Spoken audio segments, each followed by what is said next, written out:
기독교에서 사실 사람에 대해서, 인간에 대해서 얘기할 때 가장 얘기를 많이 하는 것이 죄의 문제입니다.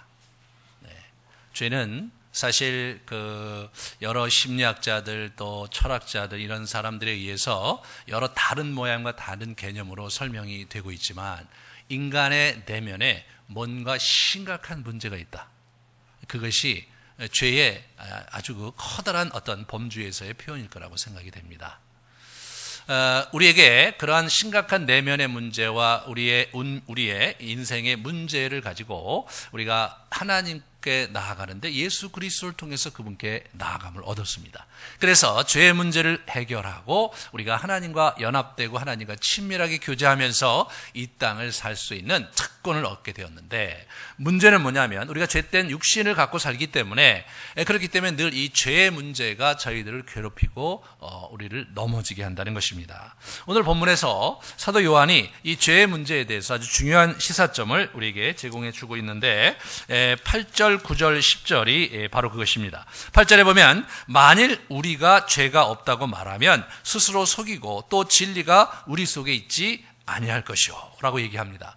여기서 죄가 없다고 말하면 이라고 했을 때, 죄가 이제 이렇게 성경에 보면 죄가 두 가지로 쓰이는데, 하나는 단수, 영어로 보면 단수로 쓰이는 죄가 있고, 또 하나는 복수로 쓰이는 죄가 있어요. 오늘 10절에 보면 우리 9절에 보면 그 죄를 자백하면으로 나오는데 그건 복수로 돼 있어요. 이게 뭐냐면 개념적으로 이제 죄의 본질을 얘기할 때 이 죄는 단수로 표현하는데, 그것은 하나님과 우리와의 단절된 상태, 그것을 죄라고 합니다. 워낙 창세기 1장과 2장과 3장에 보면 하나님께서 인간을 만드시고 자기 형상대로 지으시고 사랑의 관계로 이 땅에서 하나님의 나라의 그러한 도를, 또 하나님의 나라의 진리를, 그분의 뜻을 선포하고 이루어지는 일을 맡기기 위해서 인간을 만들었는데, 창세기 3장에 우리가 잘 알고 있듯이 아담과 하와가 사단에게 유혹을 받아서 너무러짐으로 말미암아서 인간이 하나님과의 관계가 단절되고 망가지는 결과를 초래하게 됩니다. 이것이 죄의 본질입니다. 성경에 이제 여러분들이 이제 쭉 이렇게 여러분 통독을 이제 시작하셨을 텐데, 아직 시작하지 않으신 분들이 있다면 오늘 다시 시작하십시오. 그렇게 해서 하시는데, 창세기 1장과 2장의 3장의 특징이 뭐냐면요, 그 3장에는 죄라는 단어가 안 나와요. 그 3장에 죄라는 단어가 안 나와요. 4장부터 죄라는 단어가 줄기차게 나옵니다. 대부분의 장에, 거의 모든 장에 죄라는 단어가 꼭 나와요. 죄로 완전히 도배가 돼요. 근데 창세기 1장과 2장과 3장이 죄에 대한 단어가 없어요. 그건 뭐냐면 하나님과 우리와의 관계가 온전할 때는 이 죄가 끼겨 들어올 자리가 없었던 거예요. 그런데 우리가 하나님과의 관계가 단절되자 우리 내면에 여러 가지 균열과 문제가 생기기 시작했어요. 그것을 성경은 뭐냐면 하나님께서 많이 채울 수 있는, 우리의 창조주만이 채울 수 있는 우리 안에 내면에 어떤 필요가 있는데, 공간이 있는데, 그분이 그곳을 떠나심으로 말미암아서 인간 자체에 뭔가 문제가 생긴 거죠. 컴퓨터로 얘기하면 버그가 생긴 거예요. 바이러스가 생긴 거예요. 그러니까 버벅거리기도 하고 치지거리기도 하고 때로 멈추기도 하고, 그런 일들이 우리 안에 벌어지는데, 그것들이 죄의 결과, 여러 가지 자지잔 잘못들을 범하는, 미워하고 또 사람을 죽이기도 하고 사기도 치고 속이기도 하고 각종 여러 가지 잘못을 우리가 범하는데, 그것을 이제 죄의 결과, 그것을 복수 SINS에서 sins, 그러니까 죄들이라고 번역을 합니다. 오늘 이야기에서 이제 첫 번째 우리 사도 요한이 우리에게 가르쳐 주는 것은 뭐냐면, 만약에 우리가 죄 없다 하면 그러면 우리가 스스로 속이는 것이다. 다시 말해서 하나님과 나와의 관계가 문제가 없다 하면 그것은 스스로 속이는 것이다. 그렇게 얘기를 합니다. 뿐만 아니라 10절에 보시면 만일 우리가 범죄하지 아니하였다 하면, 우리가 무슨 죄를 졌느냐? 인간이 살다 보면 그럴 수 있는 거지. 뭘 그걸 특별히 범죄를 했다고 우리가 고백하고 회개해야 되느냐라고 얘기한다면 하나님을 거짓말하는 자로 만드는 것이다 라고 얘기함으로써 죄책감과 죄의식 없이 사는 것이 인간의 그 존재에 굉장히 심각한 문제라고 지적을 하고 있습니다. 또 한 가지의 문제는 뭐냐면 9절입니다. 만일 우리가 우리의 죄를 자백하면 그는 미쁘시고 의로우사 우리 죄를 사하시며 우리를 모든 불의에서 깨끗하게 하실 것이요 라고 얘기하고 있는데, 이것은 무슨 얘기냐면 우리가 하나님을 믿고 예수님을 믿어서 우리가 죄를 범했을 때 주님 제가 잘못했습니다, 용서해 주세요 라고 그분께 간절히 회개의 기도를 올렸다면, 그러면 그분께서 약속대로 그분의 보혈의 공로를 의지해서 우리를 이렇게 회복시켜 주시고 용서해 주시는데, 모든 불의에서 우리를 깨끗하게 하실 것이다. 그 얘기는 무슨 얘기냐면 어떤 사람들은 그 문제에 자꾸 걸려 넘어지는 거예요. 용서를 빌었는데 왠지 용서받지 못한 것 같고 그분이 나를 눈총을 주시는 것 같고, 이런 어려움에 사로잡히는 또 다른 극단적인 사람이 있는 거죠.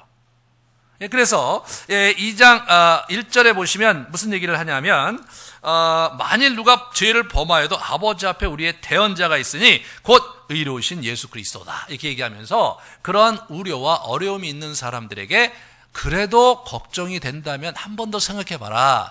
예수님께서 우리의 대언자여 변호자로서 우리의 죄를 주님께 용서받도록 대언해 줄 수 있는 분이다. 그러므로 우리는 우리의 죄를 자복하기만 하면 하나님과의 관계에서 회복할 수 있고 우리 죄로부터 벗어날 수 있다는 가르침을 우리에게 주고 있습니다.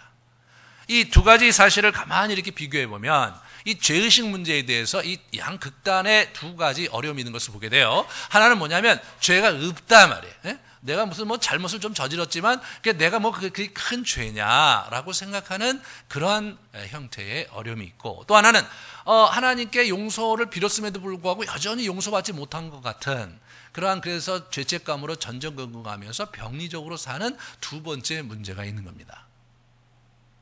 이 두 가지 양태의 문제가 우리가 참 생각을 많이 해봐야 되는 것은, 하나님과의 관계에서 문제가 생기고 이렇게 하면 어떤 면에서 하나님 없이도 열심히 살 수 있는 거 아닌가 이렇게 생각할 수 있는 경향이 있을지 모르겠는데, 성경에서 얘기하는 바와 우리의 경험이 말해주는 것은 뭐냐면, 이 죄의 문제를 제대로 해결하지 못하면 우리가 정상적인 건강한 심리 구조를 갖고 이 땅을 정말로 건강하고 행복하고 복되게 살 수가 없다는 거예요.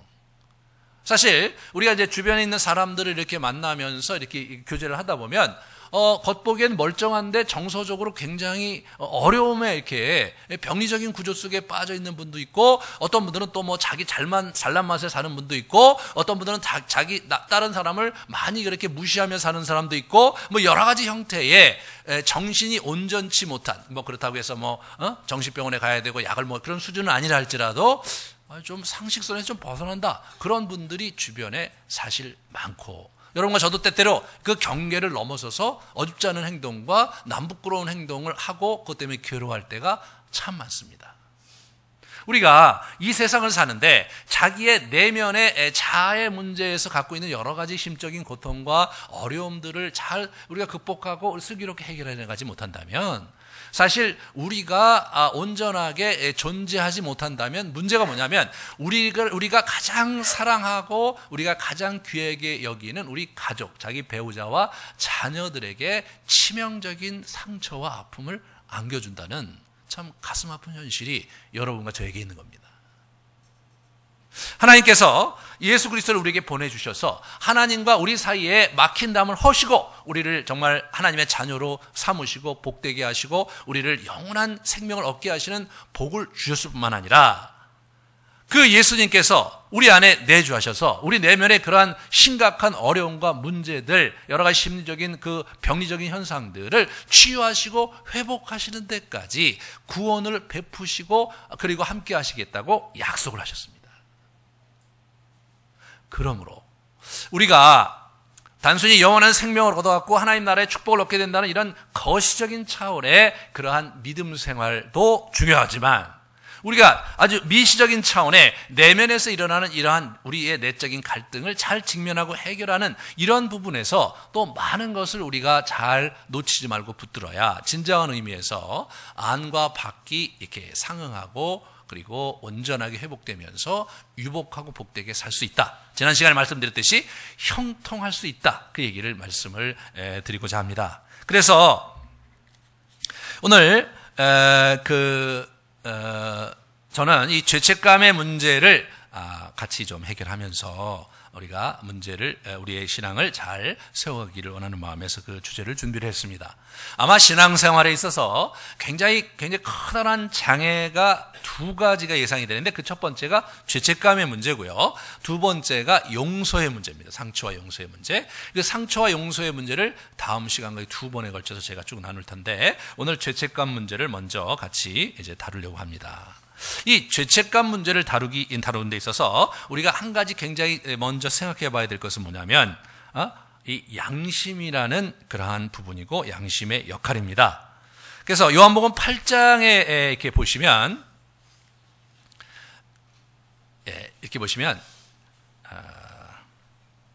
너희 중에 죄 없는 자가 먼저 돌로 치라 하시고 뭘 쓰시니 그들이 이 말씀을 듣고 양심의 가책을 느껴, 이라는 표현을 합니다. 예수님 앞에 이렇게 가늠한 여인을 데려다가 놓았을 때 그를 어떻게 하냐 이렇게 얘기했을 때 예수님께서 하신 거죠. 예? 그래서 죄 없는 자가 먼저 돌로 쳐라. 그러니까 이 사람들이 찔끔찔끔하면서 그 말씀을 듣고 양심의 가책을 느껴서 그 자리를 뜹니다. 뿐만 아니라 사도행전에 보면 복음을 전할 때, 베드로가 복음을 전할 때도 사람들이 이 말을 듣고 마음에 찔렸고, 그리고 스데반 집사가 그의 복음을 전할 때도 이 말을 듣고 사람들이 마음에 찔렸다는 표현을 하고 있어요. 그러니까 우리 안에 뭔가 그 하나님의 말씀이 이렇게 던져질 때, 그럴 때 뭔가 반응하는 그런 부분이 있는데 그거를 양심이라고 한다는 거죠. 양심이 살아있고, 이 양심이 뭔가 우리 안에 순기능을 함으로 말미암아서 우리를 온전케 하는데 기여하고 있다는 겁니다. 그러므로 이 양심과 죄책감의 문제를 양심을 같이 다뤄야 되는데, 먼저 양심의 문자적인 뜻을 좀 생각해 보려고 해요. 그래서 이제 우리가 일반적으로 사회에서 쓰는 개념이 아니라 우리 헬라어로 이 양심이라는 단어가 신약에 쓰였는데 그 뜻을 좀 살펴보면 이렇습니다. 제가 여러분에게 써드렸는데, 하나님의 형상에 의해 창조된 인간 본성의 일부로서 도덕적이고 영적인 의식과 연결된 내재적인 분별력이다. 굉장히 어렵죠? 다 잊어버리시고 이런 걸 잘 생각해 보세요. 자, 뭐냐면 우리 안에 하나님께서 내재적으로 옳고 그름을 분별하고 판단할 수 있는 기능을 주셨어요. 네? 우리를 태초에 인간을 지을 때 선악을 분별하고 그리고 판단할 수 있는 판단 기능을 우리에게 주셨는데, 그것이 뭐냐면 성경에서 얘기하는 양심입니다. 네. 이 양심이 이제 하나님께서 워낙 우리를 잘 인도하게 하려는 그러한 감각 기능으로 우리에게 주셨는데, 로마서 2장 14절 15절에 보면 아주 재미난 얘기가 나와요. 자, 율법이 없는 이방인이 본성으로 율법의 일을 행할 때에는 이 사람은 율법이 없어도 자기에게 율법이 되나니, 이런 이들은 그 양심이 증거가 되어 그 생각들이 서로 혹은 고발하며 혹은 변명하며 그 마음에 새긴 율법의 행위를 나타내느니라, 그렇게 얘기를 합니다. 그러니까 구원에 대한 얘기를 할 때 이스라엘 백성은 하나님의 언약의 율법이 있으니까 율법에 따라서 이스라엘 백성을 이제 징계하시고 또 이게 다스리시고 또 심판하시는데, 그러면 예수 그리스도를 하나님을 모르는 이스라엘 백성 아닌 사람들은 어떻게 심판하시는가에 있어서 하나님께서 그들에게 이미 양심을 주셨다는 거예요. 그 양심의 법에 따라 그들을 처단하시고 심판하실 것이라는 겁니다.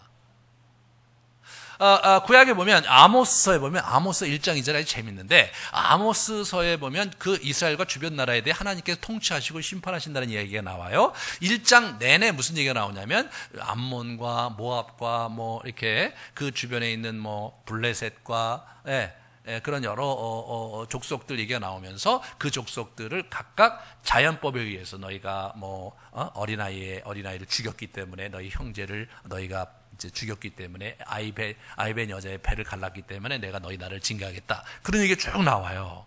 하나님의 통치가 이스라엘 그 주변 나라에도 계속해서 일어나고 있음을 성경 이 선지서에 많이 나오는데 그렇게 나온단 말이에요. 그러면서 2장에 넘어오면 무슨 얘기가 나오냐면, 이 북이스라엘과 남유다를 얘기해, 너희는 나의 율법을 지키지 않았다, 그러므로 내가 거기에 따라서 너희를 징계할 것이다, 그렇게 얘기하십니다. 그러니까 하나님께서 구약에서도 고대 근동을 치리하시고 통치하시는 데 있어서 당신과 언약 관계에 있었던 이스라엘 백성은 언약의 법에 따라서 심판하고 징치하시지만, 그렇지만 언약을 맺지 않은 다른 민족은 그렇게 자연법에 의해서, 특별히 그 양심에 근거한 자연법에 의해서 그들을 치리하시는 걸 보게 되는 거예요. 그러므로 이 양심의 기능을 우리가 잘 이렇게 보면서 우리가 이 죄책감 문제를 해결을 해 나가 보도록 하겠습니다. 이 양심은요, 그런데 문제가 뭐냐면 양심은 굴절되고 왜곡되고 변질되고 더러워질 수 있다는 거예요. 그래서 양심이 그냥 태어났을 때 선한 양심으로 그대로 가는 게 아니라, 그래서 이렇게 보시면 성령이 밝히 말씀하시기를 후일에 어떤 사람들이 믿음에서 떠나 미혹하는 영과 귀신의 가심을 따르리라 하셨으니 자기의 양심이 화인을 맞아서, 화인이라는 것은 불화살을 맞아갖고 완전히 그 양심이 불타고 없어져 버린 거예요.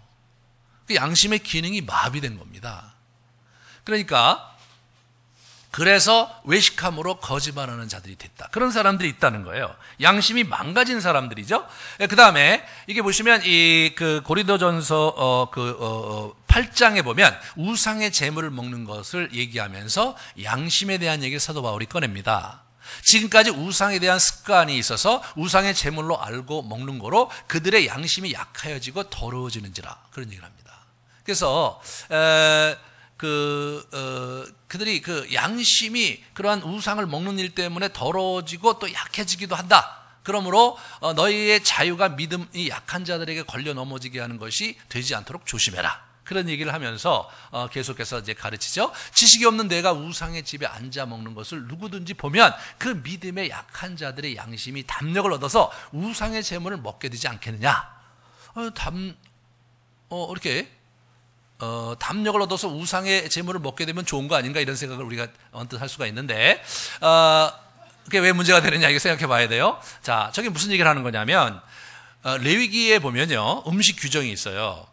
이렇게, 그래서 이제 정한 음식과 부정한 음식이 있어서, 가령해서 날개가 있는데 날지 못하는 것은 부정하다. 그래서 이제 닭은 안 됩니다. 안 돼요. 근데 이제 물고기인데 비늘이 없는 놈 안 됩니다.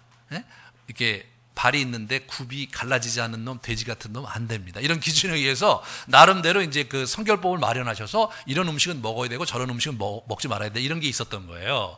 그러니까 이제 저기서도 이제 그런 음식 규정을 가지고 우상의 재물을 먹어야 되느냐 말아야 되느냐에 대해서 얘기를 하는 겁니다. 그런데 사도 바울이 주목하는 것은 예수님의 말씀이에요. 워낙 음식은 워낙 모든 게 다 선한 것이고 모든 걸 먹어도 되는 거다, 그런 얘기를 합니다. 실제로 그러나 레위기에 보면 모든 게 선하고 모든 걸 먹을 수가 없잖아요. 그 사이에 무슨 일이 있었냐면 예수님께서 레위기의 음식법을 철폐하신 사건이 있었어요.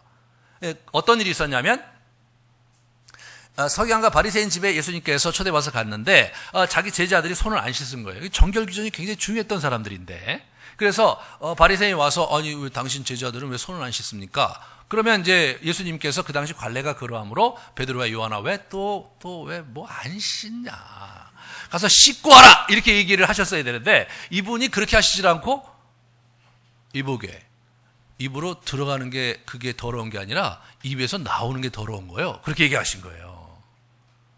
그 말 한마디가 어떻게 됩니까? 레위기에 있는 모든 음식의 규정을 철폐해버린 겁니다. 예수님이 한마디 그런 거죠. 다시 말해보면 입에 들어가는 것은 더럽지 않다고 말씀하셨잖아요. 나오는 게 더럽다, 그렇게 얘기하면서. 그렇게 해서 이제 음식 규정이 철폐가 된 거예요. 그래서 제자들이 그렇게 지켜간 거예요. 그러므로 사도 바울은 우상의 재물 그거 먹어도 된다 이거예요. 뭐 어디 가서 뭐 예배를 드렸든 말했든 그거 먹어도 된다. 그런데 예수 그리스도에 의해서 우상 재물 이런 문제가 먹는 규정이 철폐된 걸 모르는 사람들이 있잖아요. 여전히 구약법에 저촉받는 사람들이 있단 말이죠. 그 사람들의 입장에서 볼 때는 이거 먹어서는 안 되는 음식인데 먹으면 안 되지 않나, 그렇게 생각을 한다는 거예요. 이것을 뭐냐면 양심이 연약하다, 그렇게 얘기한 거예요. 양심이 왜 연약합니까? 아니 그 성결 규정에 따라서 한 건데. 그게 왜 그래요? 예수 그리스도의 말씀으로 양심이 회복되고 온전케 된 것이 양심이 강한 거예요. 과거에 양심이 어떻게 돼요? 예수님이 말씀하시기 이전에 있었던 여러 가지 관습과 관례로 인해서 만들어진 양심은 예수 그리스도의 말씀에 의해서 세례받고 회복되어야 될 필요가 있다는 거예요. 그러니까 그거 약한 거니까 그거 하면 안 된다. 그런데 너희가 이제 내 말을 듣고 예수님의 말을 듣고 그렇게 뭐 먹어도 되니까 와작와작 먹고 싶은 대로 먹으면 아직까지 그런 연약한 믿음을 갖고 있고 예수님의 그런 것들을 잘 이해하지 못하는 연약한 그리스도인 그런 사람들의 이런 그 사람들도 너도 먹어도 되는가 보다. 그럼 먹는단 말이죠. 먹으면 뭐가 문제가 됩니까? 양심은 먹어서는 안 되는데 이런 마음이 있는 거예요. 양심에는. 그런데 어떻게 됩니까? 옆에 있는 또 우리 그 베드로와 이런 사람들 잘 먹는 사람 먹고 싶으니까 먹는단 말이죠. 마구마구 먹으면 어떻게 됩니까? 양심이 망가지는 겁니다. 양심이 망가져요. 그거 하지 말라는 거예요. 이 약한 양심을 상하게 하는 것이 곧 그리스도 안에서 죄를 짓는 것이니라. 이 얘기는 뭐냐면 양심이 아주 약하다는 거예요. 그래서 이게 어떤 문화적인 환경이라든가 누구의 영향을 받아서 양심이 찌그러지기도 하고 왜곡되기도 하고 더러워지고 그렇다는 거예요. 이런 부분들을 이게 양심을 잘 우리가 관리해야 되겠구나. 그래서 특별히 우리 그 사도 바울은 다른 사람들의 양심을 건드리지 않도록 조심하라 이거예요. 조심하라 이거예요. 그래서 아직까지 예수 그리스도의 말씀으로 세례받고 말씀으로 잘 이해하지 못한 사람들이 갖고 있는 그러한 연약한 양심을 배려하라 이거예요. 배려하라. 그러면 이 양심이 이제 이 망가지게 되면 그죠? 사실 굉장히 문제가 많아지잖아요. 굉장히 비양심적이 되고 양심 불량의 신앙인들이 막 굉장히 많이 생겨서 참 여러 가지로 불편한 현실을 우리가 보게 되지 않습니까? 그런데 이 양심이 그렇게 사람들을 망가뜨리는 것을 가만히 보면 이 양심이 믿음의 성장에 중요한 역할을 하는 거예요. 우리 디모데에게 우리 사도 바울이 얘기를 한 거예요. 이 교훈의 목적은 자기가 가르치는 이 복음의 목적은 청결한 마음과 선한 양심과 거짓 없는 믿음에서 나오는 사랑이다.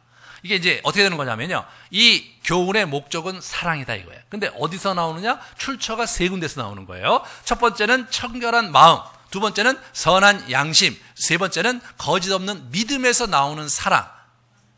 그것이 이제 진정한 그 사랑을 예수님의 사랑과 복음의 사랑이 바로 그렇다는 거예요. 그러니까 여기서 중간에 선한 양심이 나오잖아요. 그러니까 이 목적 자체가 선한 양심에서 나오는 사랑, 그것을 우리가 온전히 이루는 데 있어서 우리가 초점을 맞춰야 되는데 이 양심의 문제가 밑에 보면 다시 나오죠. 19절에 보시면 믿음과 착한 양심을 가지라.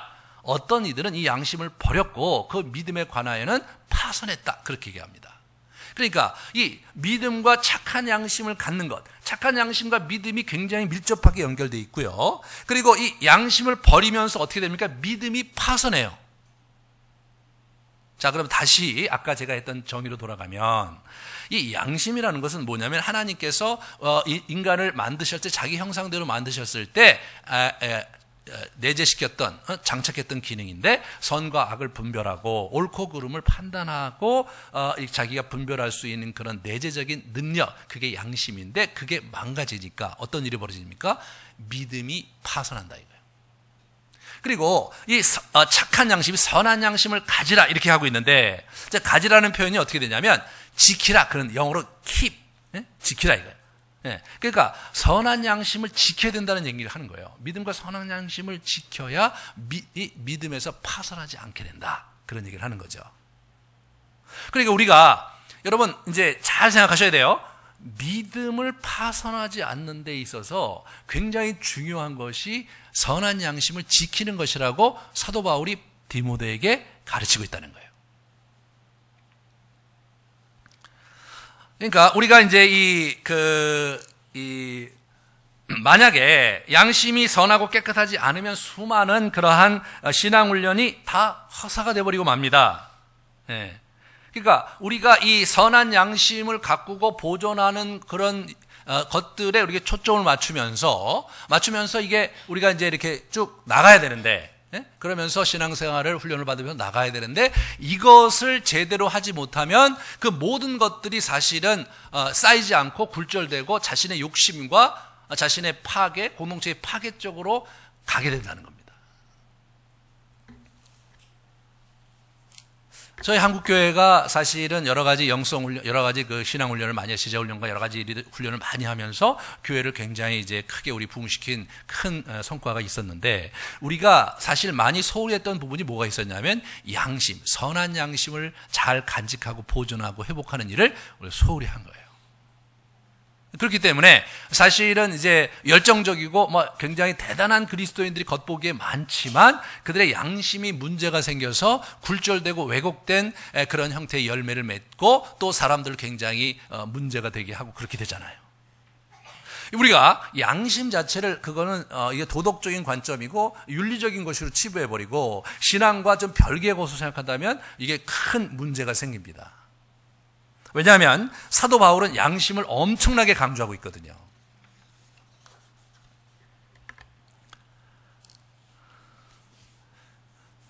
그래서 우리가 이제 착한 양심을 지켜야 된다. 그 착한 양심을 우리가 잘 보존하고 그리고 지켜가야 된다. 이제 그런 얘기인데, 사도 바울이 사도행전 24장에 우리에게 주는 얘기가 있어요.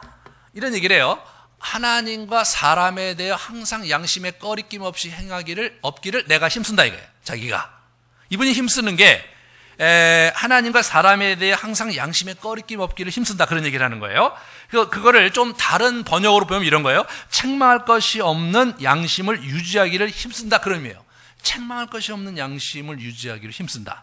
그러면 책망할 것이 없는 양심을 유지하고 간직하기를 힘쓴다는 거 어떻게 해야 되느냐 이거예요. 그거는 뭐냐면 자기의 성찰이 있어야 되는 거예요. 하나님의 말씀으로 자기를 성찰하고 자기 영혼을 돌아보는 거. 그게 있어야 되는 거예요. 네, 그러한 부분이 강조가 되지 않는 상태에서 우리가 신앙훈련을 하고 뭐 믿음에 대한 얘기를 하고 하나님 나라를 얘기를 하면 자신의 야망과 자기 안에 있는 어둠이 거기에 가득 이렇게 같이 병행함으로 말미암아서 우리가 원치 않는 곳에, 기대하지 않는 곳에 우리가 이게 가게 되는 그런 어리석음을 범하게 되는 것입니다. 이 부분을 저와 여러분이 이게 놓치지 말아야 되는 거예요. 그러므로 이제 그 최근에 한 목사님이 아주 커다란 교회 목사님이 영성훈련에 대해서 많이 관심이 있다고 제가 인터넷 들어가 보니까 이분이 하시는 게 뭐였냐면 이 영성훈련 중에 영성일기를 굉장히 강조하시더라고요. 그래서 제가 인터넷 들어가 쭉 확인해 보니까 이 영성일기를 강조하고 자신 영성일기 쓰시고 그리고 성도들에게 다 영성일기 쓰게 하고 이제 그렇게 하시면서 이렇게 하시는 그런 분을 제가 이렇게 본 적이 있습니다. 이분 굉장히 저보다 훨씬 더 큰 목회를 하시는데 참 훌륭하시다 저는 생각했어요. 이분이 정말로 한국교회가 뭐가 부족한지 정확히 아시고 이 성찰과 그 양심, 선한 양심을 가꾸는 일에 힘을 기울이게 하려고 아예 그 교회는 거기다가 올인하신 거예요. 그래갖고 이 교회가 굉장히 크셨더라고요. 제가 이 생각을 좀 바꿔서 여러 가지 하는 것보다 하나 하는 게 더 낫지 않나 이런 생각. 왜냐하면 우리가 사실은 여러 가지 부분에서 많이 아는 게 많아요. 근데 문제는 뭐냐면 우리가 선한 양심을 이게 잘 지켜가지 못하니까 이게 방향을 상실하는 거예요. 그러니까 배잖아요. 배가 있으면 이 키에다 하네 양심은. 그래서 엔진이 아무리 빵빵하면 뭐합니까? 그래서 그냥 열심히 갔는데 수초에 가서 부딪히고 바위에 부딪히고 엄한 데 가서 부딪히고 막 그래 버리면 파손하거나 뒤집히거나 원치 않는 곳에 닿는 거 그게 배잖아요. 그러니까 이 양심이라는 것은 우리의 신앙의 표대와 분별을 가지고 옳게 가는 부분에서 방향 감각을 갖게 하는 것인데 양심이 무뎌지고 양심이 문제가 있으면 방향 감각이 없으니까 거기에 열정이 있으면 어떻게 더 큰 문제죠. 네, 이 양심이 망가진 사람이 열정이 있다는 것은 큰 문제입니다. 그리고 자기 확신이 있다는 거 더 큰 문제입니다. 그래서 우리가 참 우리 자신이 남 얘기할 것 아니라 정말로 선한 양심을 지키기 위해서 노력을 해야 되겠다. 네, 그렇게 생각을 합니다. 그다음에 그러면 이 죄책감 이것 때문에 벌어지는 심리적 증상들을 우리가 생각해 보면 이 죄책감은요 3가지 형태의 심리적인 증상을 나타내는데 첫 번째는 자기 비하와 탄식입니다. 그래서 나로 말미암아 우리 시편의 38편에 우리 다윗이 하는 겁니다. 나의 죄로 말미암아 내 뼈에 평안이 없나이다. 내 죄악이 내 머리에 넘쳐 무거운 짐 같으니 이런 얘기를 합니다.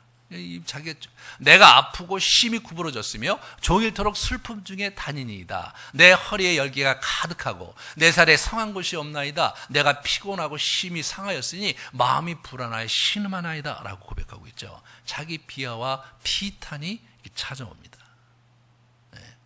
죄를 지면 저렇게 이제 심각하게 자기 자신을 성찰하는 것이 그게 이제 우리 다윗의 모습이죠. 근데 우리가 죄를 짓고도 그냥 설렁설렁 넘어간다면 우리의 영혼의 모습을 잘 모르고 있다는 것을 여러분이 염두를 하셔야 됩니다.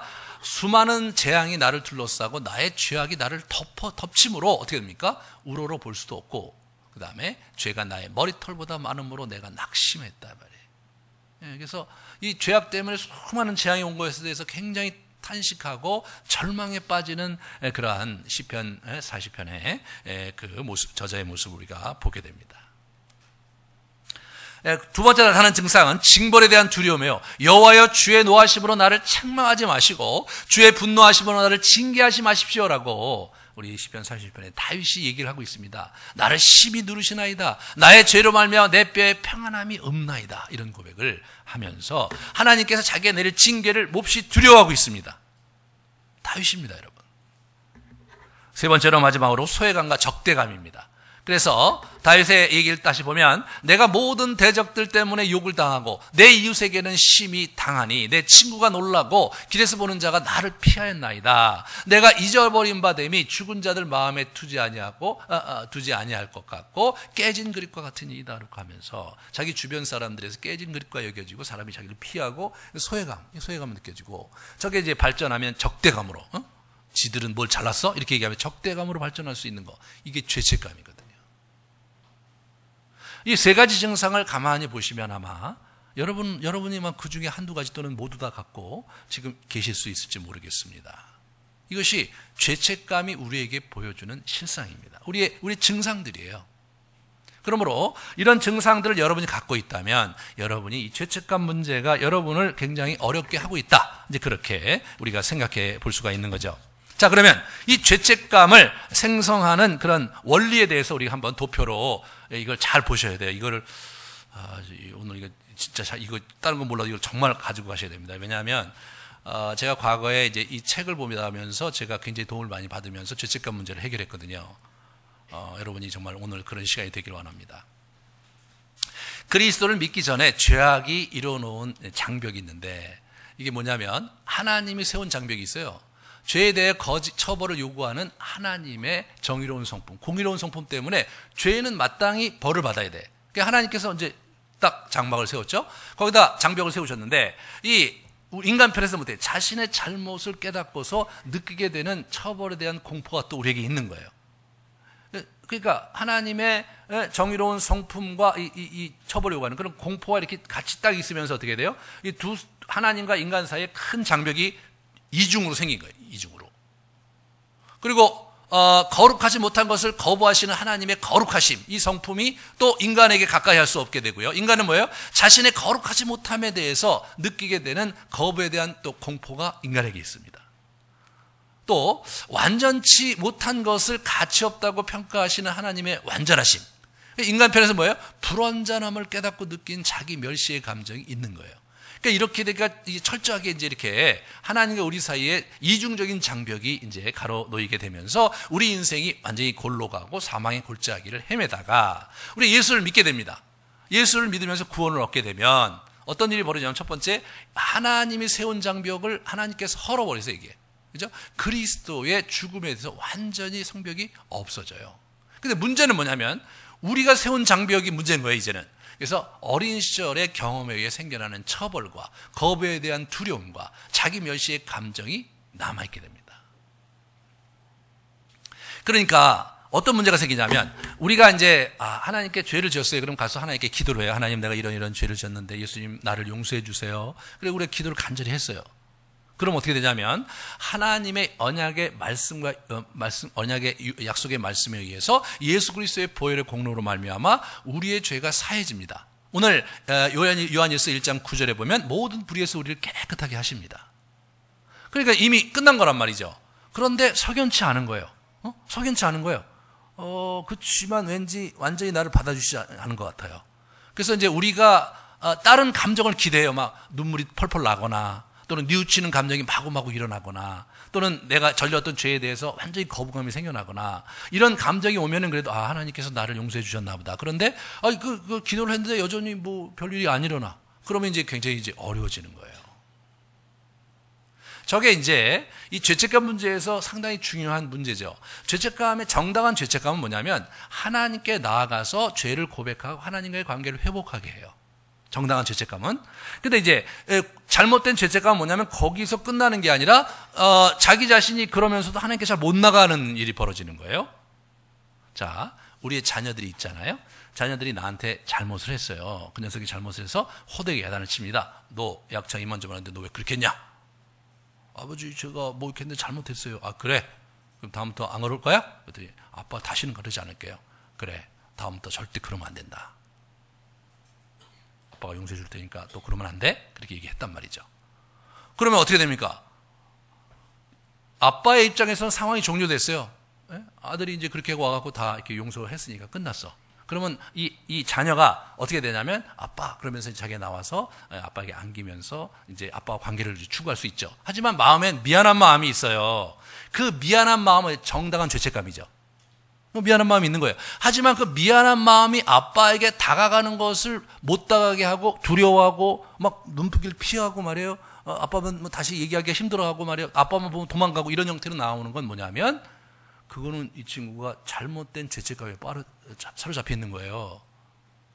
아빠가 그를 야단친 것은 그리고 그의 죄를 물은 것은 그 녀석을 온전케 하기 위함이었는데 이 친구가 뭐냐면 그 문제까지는 괜찮았는데 아빠를 멀리 한다면 아빠와의 관계가 파괴되고 관계가 멀어지는 거잖아요. 이게 뭐냐면 이것이 잘못된 죄책감이 낳는 결과인 거예요.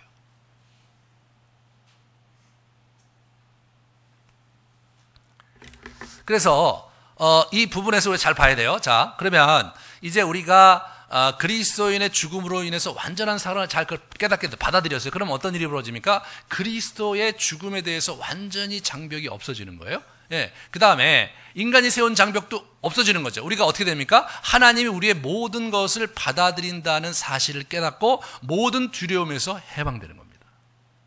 그렇게 되면 어떻게 되냐면 하나님께서 재우신 장벽도 우리가 하나님께서 우리가 약속에 의해서 무너졌을 뿐만 아니라 우리 자신이 하나님께서 받은 그 은혜를 믿음으로 받아들이고 우리 자신을 용납함으로 말미암아서 나의 상처 속에 있었던 그러한 그 장벽도 무너지면 하나님과 우리 사이에 아주 깊은 관계로 들어갈 수가 있습니다. 이것이 예수님께서 여러분과 저에게 주시고자 하는 귀한 은총의 말씀이죠. 예. 그런데 여기서 이제 한 가지 주의해야 될 사실은 뭐냐면 여기서 그러면 그렇게 딱 저렇게 끝났으니까 만세 나는 이제 죄에서 끝났다 뭐 이렇게 생각하고 또 철부지처럼 지낼 수 있잖아요.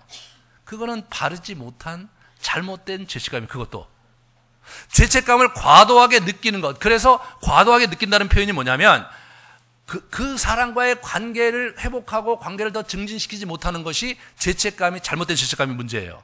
그런데 이런 것도 있어요. 용서받았어. 난 끝났는데 그러니까 뭐예요? 그러면 아버지가 뭘 싫어하는지 아는데 가서 또 잘못을 저질러. 아버지 또 용서해 줄 거니까 또 잘못을 저질러. 용서해 줄 거니까 이렇게 산다면 그건 뭐냐면 아버지를 불편하게 만들어드리고 아버지의 마음을 아프게 하는 거잖아요. 그것도 잘못된 죄책감입니다. 죄책감의 순기능은 내가 잘못한 그 분과의 관계가 어떻게 돼요? 회복되는 것이 죄책감의 순기능인 거예요. 그리고 자기 자신을 바로잡고 그래서 잘못했습니다. 그래 왜 그랬니? 정말로 잘못했습니다. 그래 다음은 그러지 마라. 그렇게 얘기하고 용서를 받으면 정말 죄송합니다 이렇게 생각하면서 그분을 대할 때 늘 송구한 마음을 가지고 그래 내가 그때 그렇게 잘못을 했는데 저렇게 용서를 해주셨으니까 내가 잘해드려야지. 잘해드려야지 하면서 뻔뻔한 마음이 아니라 송구한 마음을 가지고 잘해드리면서 그분과의 관계를 증진시키는 거. 그게 죄책감의 정당한 그 기능입니다.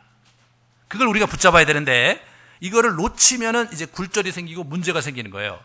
한쪽은 과도한 자기 성찰과 내성에 빠져갖고 병리적인 심리적인 굴절을 가져오는 거 하나, 또 하나는 뻔뻔스럽게 사는 거 둘. 이 둘 다가 우리의 신앙을 망가뜨린다. 자, 그러면 이 죄책감의 파괴력을 우리가 좀 잘 생각해 봐야 돼요. 우리가 만약 이런 부분에서 정당한 죄책감을 온전히 관계 회복을 위하고 자기 자신의 꼬라지를 알고 겸손하게 만드는 그런 것들을 우리가 실패한다면 집착으로 인한 성격 장애와 강박증을 벗어나지 못하는 심리 구조를 갖게 됩니다. 이 강박증을 잘 못 벗어나. 그래서 어떻게 됩니까? 이게 다른 사람을 막 공격하고 성마르고 짜증을 많이 내고 그렇게 된단 말이에요. 그런 장면에서 누가 그 예가 있냐면 사울왕의 모습이 그 예예요. 사울왕은 분명히 이 다윗이 정당하게 골리앗을 무너뜨리고 자기가 약속했던 분바의 자리에 앉고 그리고 그가 그 천부장이 돼서 리더십을 발휘하고 있는데 사람들이 그를 좋아한다는 이유 하나만으로 자기의 정적으로 삼아서 그를 자꾸 시기하고 불의하게 죽이려고 하거든요. 실제로 사울은 골리앗과의 싸움에서 자기가 나가서 싸웠어야 되는 거예요. 사울의 그 굉장히 문제가 되는 게 뭡니까? 그 당시에 사실은 갑옷도 없었고요. 이 칼 같은 경우도 요나단과 사울왕밖에 없었어요. 워낙 이게 굉장히 전쟁 물자가 걔들이 없고 철공소도 없고 그래서. 그러니까 이제 다윗이라는 소년이 와갖고 이제 나가겠다 그러니까 그러냐 그냥 나갈 수 없으니까 자기 칼도 주고 자기 그 갑옷을 줬는데 이 사람이 보통 사람보다 머리가 하나가 더 큰 그런 아주 멋진 사나이였잖아요. 근데 이 친구가 치렁치렁 하니까 이게 너무 크니까 그러니까 이거 안 되겠다고 벗어던지고 그리고 돌팔매 하나 들고 열심히 달려나갔단 말이죠. 달려나간 거예요. 근데 이게 사실 누가 해야 될 일이냐면 이게 사울이 해야 될 일이잖아요. 믿음으로 나가서 정말로 이 여호와의 전쟁을 해야 될 장본인이 하나님께 세우신 기름 부은 그 왕 이 사람인데 그걸 못한 거예요. 그 죄책감이 있는 거예요. 근데 죄책감이 있는데 그러면 어떻게 됩니까? 이제 다윗이 영광을 얻고 다윗이 계속해서 승승장구하고 그렇게 하면서 그 죄책감이 묘하게 바뀌면서 어떻게 상대가 이게 내 이 왕권을 빼앗기지 않으려고 전전긍긍하고 성격 장애를 보이고 죽이려고 하고 막 때로 잘해주다가 어떨 때 막 창으로 던지기도 하고 이런 형태로 망가지는 거예요, 이 사람이요. 이게 해결이 안 되는 거예요, 이 사람이요. 어떤 때는 멀쩡하다가 그런 자기가 정말로 아킬레스건 같은 그런 이슈에 딱 부딪히면 확 사람이 돌변합니다. 우리가 주변에서 그런 사람들 가끔 볼 거예요. 이게 이제 이 정상적인 양심의 기능이 망가졌기 때문에 나타나는 증상들입니다. 두 번째로는 심한 자책으로 인해서 자기 파괴적이거나 비천한 심정으로 돌아갑니다. 그래서 심한 열등감, 과도한 열등감과 우울증의 한 원인이 되기도 해요, 이게요. 우리가 다윗을 보면 압살롬 사건이 있습니다. 이 압살롬이 자기를 반역해서 이제 이렇게 이제 막 자기가 도망가거든요. 어떻게 아들하고 싸우냐. 그래서 압살롬을 절대로 죽이지 말라고 그랬는데 요압이 압살롬을 죽여버려요. 그 압살롬아 막 웁니다, 이 사람이. 얼마나 슬펐겠어요. 얼마나 우울했겠어요. 그러면서 그냥 요압에 대해서 말이에요. 요압 저 녀석 그냥 내가 가만두지 않겠다고 일을 가는데 요압을 또 어떻게 구대장관이니까 해볼 도리도 없는 거예요. 그러니까 다윗이 왕인데 요압에 늘 눌려 사는 거예요. 그러니까 이 사람이 나중에 죽을 때 요압을 반드시 처리하라고 솔로몬에게 밀명을 내리고 죽을 정도로 요압 때문에 스트레스를 많이 받았어요, 이 사람이요. 그런데 요압을 징치할 수 없는 여러 가지 이유 중에 하나가 뭐였냐면 밧세바 사건에서 요압 보러 그 우리아의 아내를 우리아를 죽이라고 했어요. 그리고 밧세바 사건이 있은 연후에 암논 사건이 있었거든요. 자기 아들 암논이 압살롬의 누이 다말을 범합니다. 근데 그 상황을 이 다윗이 어떻게 돼요? 자기 아들 다말을 그거를 징치하고 바로 잡았어야 되는데 그걸 못해요. 여러분 그걸 가만히 한번 묵상해 보세요. 그 사무엘하에 묵상해 보면 다윗이 왜 그걸 자기 아들 암논을 치리하지 못했을까? 저는요 자신의 죄책감 때문에 그랬을 것 같아요. 자기 자신이 밧세바 이런 사건이 있잖아요. 자기 아들의 그 모습이 보이는 거잖아요.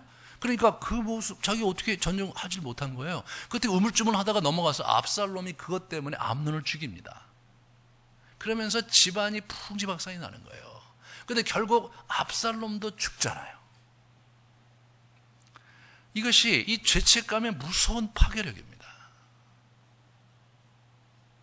죄책감을 정당하게 다루지 못했을 때 이런 문제가 생기는 거예요.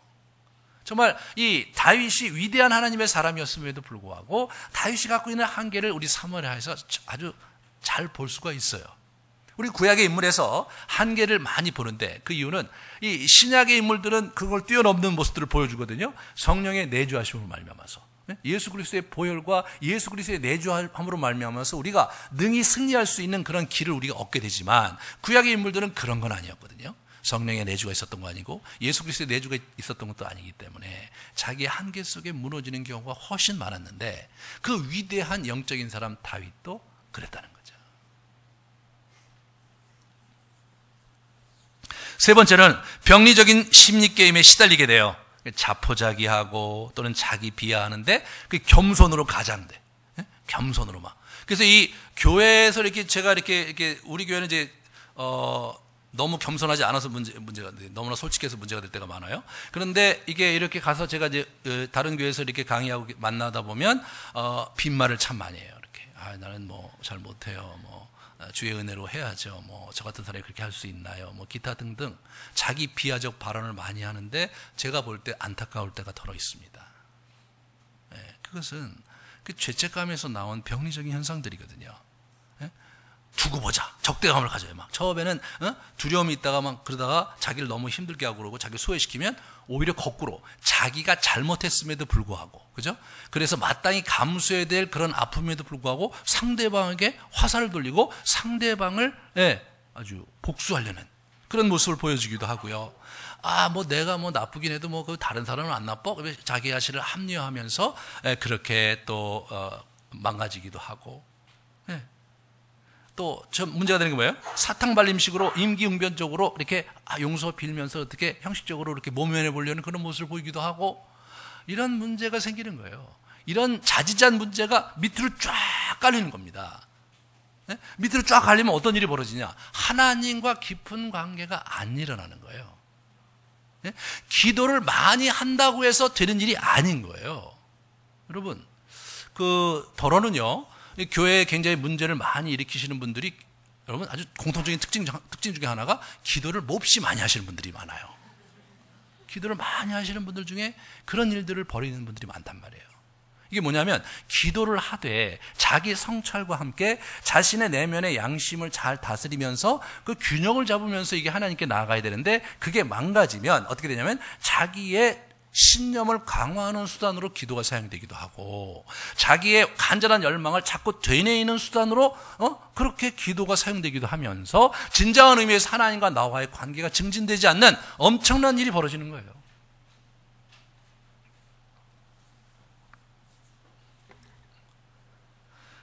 이 죄책감의 문제에 시달리게 되면 믿음의 길에 절대로 들어서지 못하죠. 유업은 엄두도 못 내고 그저 그렇게 교회에 출석하고 살아가는 그런 이 신앙의 여정으로 흘러가게 됩니다. 그리고 다른 사람을 또 망가뜨려요.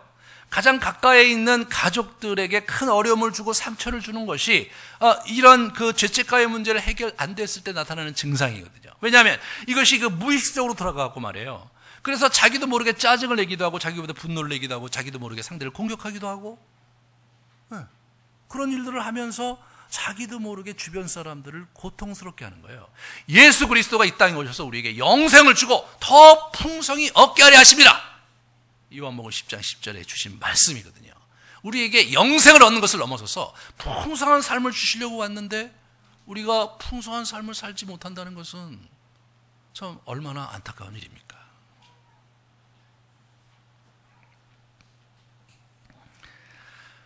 그러므로 우리는 이 죄책감의 순기능과 역기능을 이 파도를 잘 타가야 됩니다. 먼저 죄책감의 이 순기능을 보면, 먼저 정당한 죄책감은 우리의 영혼을 바로잡고 더 깊은 하나님과의 교제로 나아가게 합니다. 이게 나아가게 해요. 그래서 주께 내 죄를 아뢰고 내 죄악을 숨기지 아니하였더니 곧 주께서 내 죄악을 사하셨나이다. 하나님과의 관계가 회복이 되는 거예요. 이게 정당한 죄책감이 우리에게 주는 좋은 긍정적인 효과죠. 그 다음에 우리는 시편 30편의 회개하는 시인데, 내가 내 갈 길을 가르쳐 보이고 너를 주목하여 훈계하리로다. 너희는 무지한 말이나 노새같이 되지 말지어다 이렇게 얘기합니다. 그러면서 이 죄의 굴레에서 벗어나면서 내가 너에게 길을 가르치겠다. 그런 얘기를 합니다. 왜냐하면 이게 양심의 기능이 망가지면요. 하나님께서 길을 제시해도 그게 자기 길이라고 붙잡질 못하거든요. 그래서 무지한 말이나 노새같이 그들의 특징은 뭡니까? 제갈로 굴레로 단속하지 아니하면 너에게 가까이 가지 아니하리로다. 예, 억지로 끌고 가지 아니하면 가까이 가지 할 수 없는 그런 놈들이 되지 말라는 거죠. 예? 우리가 하나님을 섬기는 데서 자발적으로 자원하는 심정으로 그에게 나아가서 그분과 깊은 교제를 나눠야 되는데 이게 안 돼 버리면 노새와 말과 다를 바가 뭐냐 이거예요. 이게 무슨 얘기십니까? 한마디로 짐승처럼 살지 말라는 거 아니에요. 짐승처럼.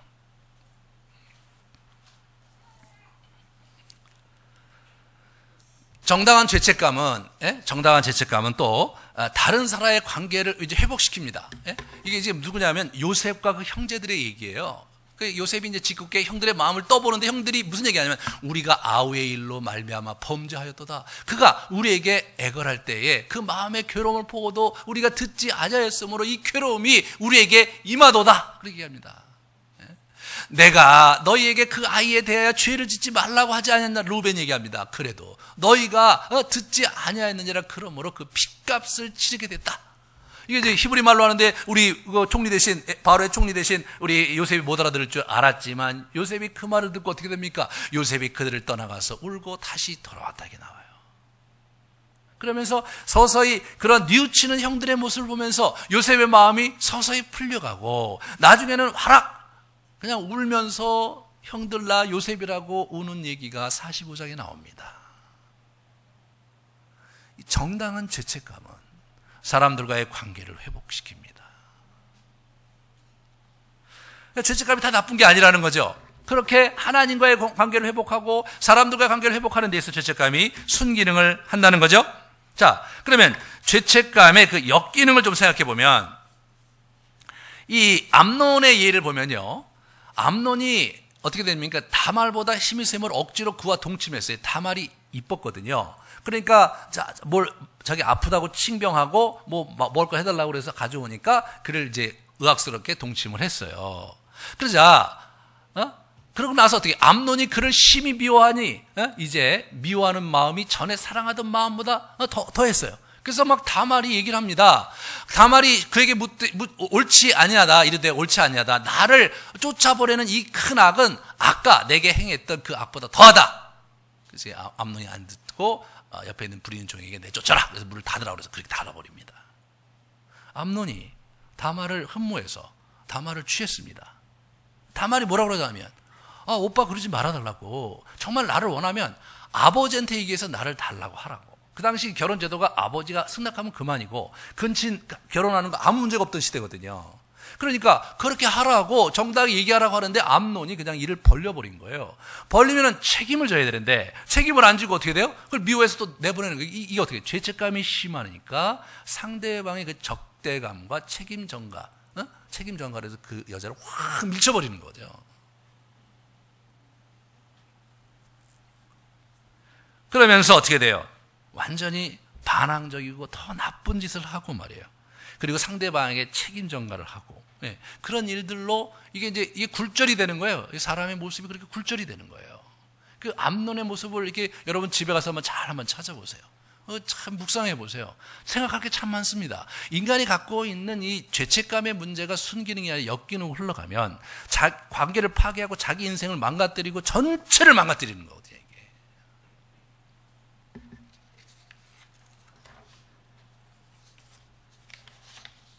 또 하나는 뭐냐면 책임 있는 회개를 안 하는 거예요. 인기응변적인 형식적인 그런 형태로 회개를 하게 되면서 이게 문제가 되는 거예요. 사울이 그 예예요. 사울이 회개를 합니다. 너 왜 그랬냐 했더니 내가 범죄하였나이다. 내가 여호와의 명령과 당신의 말을 어긴 것은 내가 백성을 두려워하여 그들의 말을 청종하였습니다. 청하오니 지금 내 죄를 사하고 나와 함께 돌아가서 나로 하여금 여호와께 경배하게 하소서. 굉장히 멀쩡하잖아요. 저 사가모니 멀쩡해요. 그죠? 근데 그 후에 30절에 사울이 뭐라고 얘기하냐면 내가 범죄하였을지라도 이제 청하옵나니 내 백성의 장로들 앞과 이스라엘 앞에서 나를 높이사 나와 함께 돌아가서 내가 당신의 하나님 여호와께 경배하게 하소서. 이게 뭐냐면 자기의 부하들에게 높임받기를 원하는 거예요. 그거 하려고 용서해달라고 그래요. 그거 하려고 용서해달라고. 정당한 회개가 아니거든요. 지금 이게 바른 회개가 아니야. 뭔가 자기가 얻어낼 게 있기 때문에 거래 형식으로 회개하는 거 하나님이 몹시 싫어하십니다. 그래서 저 회개를 안 들으시고 이게 사울을 버리십니다. 이게 죄책감의 역기능이에요. 죄책감은 다시 말씀드리면 죄책감은 선과 악을 분별하기 위해서 하나님께서 그 판단하기 우리에게 주신 아주 좋은 기능입니다. 그런데 이것을 온전히 사용하면 하나님과의 관계가 증진되고 이웃과의 관계가 다른 사람의 관계가 증진되게 돼 있어요.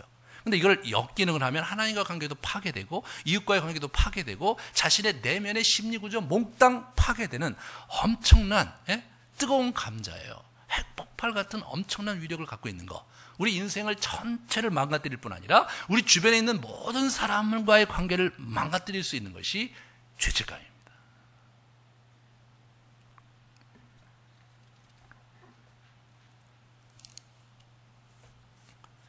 그러므로 우리는 어떻게 그러면 이 죄책감을 잘 다룰 것인가? 그리고 어떻게 할 것인가? 첫 번째, 죄책감의 역기능을 제거해야 되겠죠. 먼저 건강하고 균형 잡힌 회개의 삶이 신앙과 인격의 성장을 가져옵니다. 우리 사울은 아까 말씀드렸지 잘못된 회개, 건강하지 못한 회개 때문에 인생이 종을 쳤지만 우리 다윗은 어때요? 밧세바 사건을 통해서 자기 회개를 했죠. 그러면서 이 사람이 다시 회복을 해요. 물론 암논 문제도 있었고 압살롬 문제도 있었고 여전히 다윗이 갖고 있는 한계가 있었어요. 하지만 그것으로 인해서 고통을 당하긴 했지만 하나님 나라에서 버림받지도 않았고 그의 하나님 나라 유업을 뺏기지도 않았습니다. 인간이 어떻게 완전할 수 있어요? 인간이 어떻게 그 모든 것들을 교과서적으로 잘 해낼 수가 있겠습니까? 하지만 이 사람의 삶의 지향점이 어디 있었냐면 하나님과의 관계에 있었거든요. 때로 무너지고 자기도 그 형들에게 인정 못 받고 아버지한테 인정 못 받는 어린 시절을 가졌기 때문에 갖는 그런 어려움 때문에 무너지고 어려운 일이 겪었지만 그가 회개함으로 하나님을 올곧게 붙들려는 그러한 삶을 견지할 때에 그의 인생을 옳게 이끌어갈 수 있었다는 거죠. 하지만 사울은 모든 것을 잃고 맙니다. 저와 여러분이 어떤 삶을 살아가야 될지가 너무나 자명해지는 거죠. 두 번째로 하나님의 용서에 대한 확신입니다. 우리가 우리의 죄를 자백하면 그는 미쁘고 의로우사 모든 불의에서 우리를 깨끗게 하신다. 모든 불의에 들어가지 않는 불의는 없잖아요. 그죠? 그런 겁니다. 모든 불의에서 우리를 깨끗게 하신다. 우리 역대하에 보면 우리 므낫세를 용서하는 장면이 나와요. 이 므낫세 왕을 하나님께서 용서하세요. 근데 므낫세가 어떤 친구냐? 1월 성신교를 그 성전 앞에다가 이렇게 성전에다가 박아놓고 하나님을 정말로 이렇게 완전히 멸시하고 말이에요. 여호와 종교를 말살시키고. 그래서 그 므낫세 때문에 결국은 유다가 망가지는데 므낫세가 회개할 때 하나님께서 므낫세의 회개를 받으세요. 너무나 큰 충격이에요.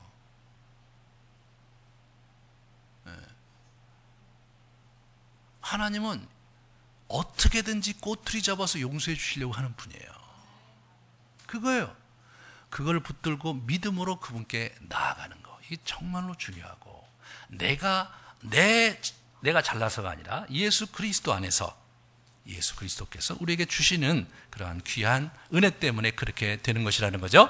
그리고 세 번째로는 믿음을 가지고 진리 안에서 자기의 영혼을 용납하는 게 중요해요. 진리 안에서 말씀의 근거에서 자기를 용납하는 것이 매우 중요합니다.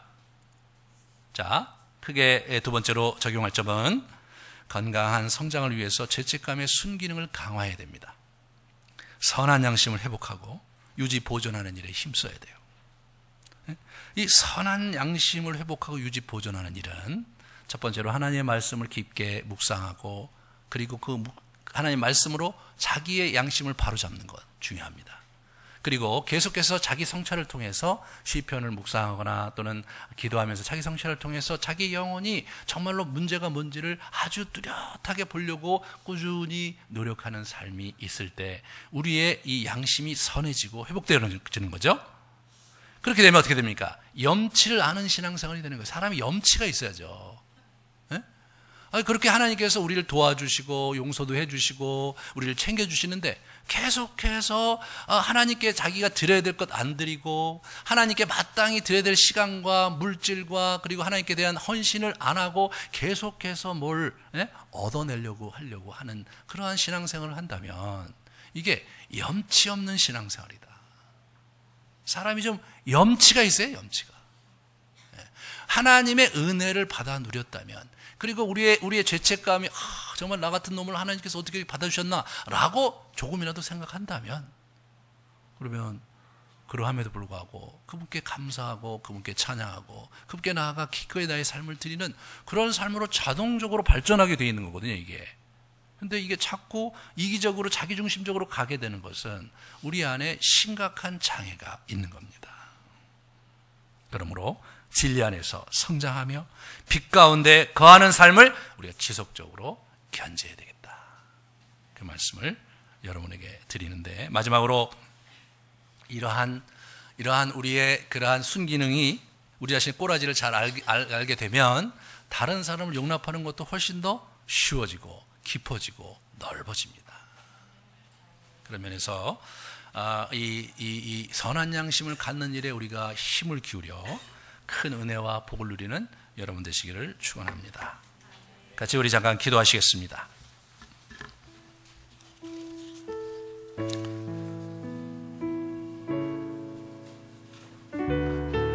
여러분 자신을 돌아봐 주십시오.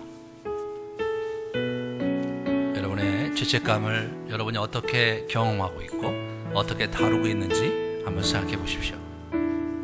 혹시 여러분이 너무 과도한 죄책감에 빠져서 하나님께 나아가는 것을 놓치고 있다면 이 시간 회개하고 바로 잡읍시다. 혹시 여러분이 정말로 뻔뻔스럽게 하나님께 염치 없이 살고 있다면 여러분의 삶을 바로 잡는 그러한 기도를 주님께 올려드리는 시간 갖겠습니다. 같이 우리 기도하시겠습니다. 오 하나님,